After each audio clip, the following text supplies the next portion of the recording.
இன்னைக்கு நான் 3 நாளா சென்னையில தான் இருக்கிறேன். கடந்த காலங்களோடு ஒப்பிடும்போது சென்னை இன்றைக்கு எப்படி தெளிவாக இருக்கிறது, சுத்தமாக இருக்கிறது, சுகாதாரமாக இருக்கிறது, காவல்துறை எப்படி சிறப்பாக செயல்படுகிறார் என்பதை நான் எண்ணி வியந்ததுண்டு. நிச்சயமாக நீங்கள் நல்லாட்சி தர வேண்டும். இந்த அரசு 5 ஆண்டு காலம் அமைய பெற வேண்டும். பல்வேறு அரசியல் கட்சி தலைவர்கள் இங்கே வந்திருக்கிறார்கள். குறிப்பாக இளைஞர்கள் அதிக அளவில் இந்த சட்டமன்றத்தில் இடம்பெற்றிருக்கிறார்கள்.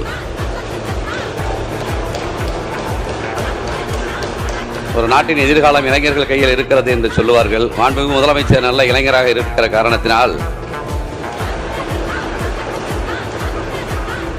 நிச்சயமாக ஒரு சிறந்த ஆட்சியை ஏற்படுத்தி தருவார் என்கிற நம்பிக்கை எனக்கு இருக்கிறது. அதனால் தான் உங்களை ஆதரித்து பேசுகிறேன், வாழ்த்தி பேசுகிறேன்.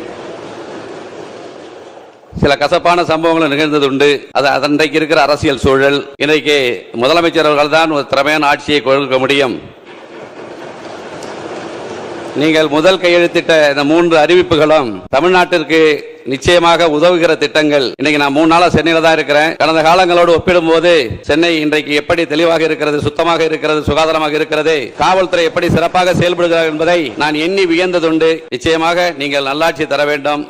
75 ஆண்டு காலம் 50 ஆண்டு கால ஆட்சிக்கு நீங்கள் முன்னுதாரணமாக இருக்க வேண்டும். இளைஞர்கள், தமிழ்நாட்டு இளைஞர்கள் உங்களை நம்புகிறார்கள், நாங்கள் உங்களை நம்புகிறோம். நீங்கள் முதல் அறிவிப்பிலேயே என்ன எதிர்பார்த்தார்கள் மக்கள் என்றால், இலவச அறிவிப்புகள் 1000 கோடி 10,000 கோடி என்று அறிவிப்பீர்கள் என்று எதிர்பார்த்தார்கள். உண்மையான மக்களுக்கு உதவுகிற திட்டங்களை அறிவித்த உங்களை நான் பாராட்டுகிறேன், வாழ்த்துகிறேன். உங்கள் அரசு தொடர்வதற்கு என்னுடைய ஆதரவினை இதன் மூலம் நான் தெரிவித்துக் கொள்கிறேன்.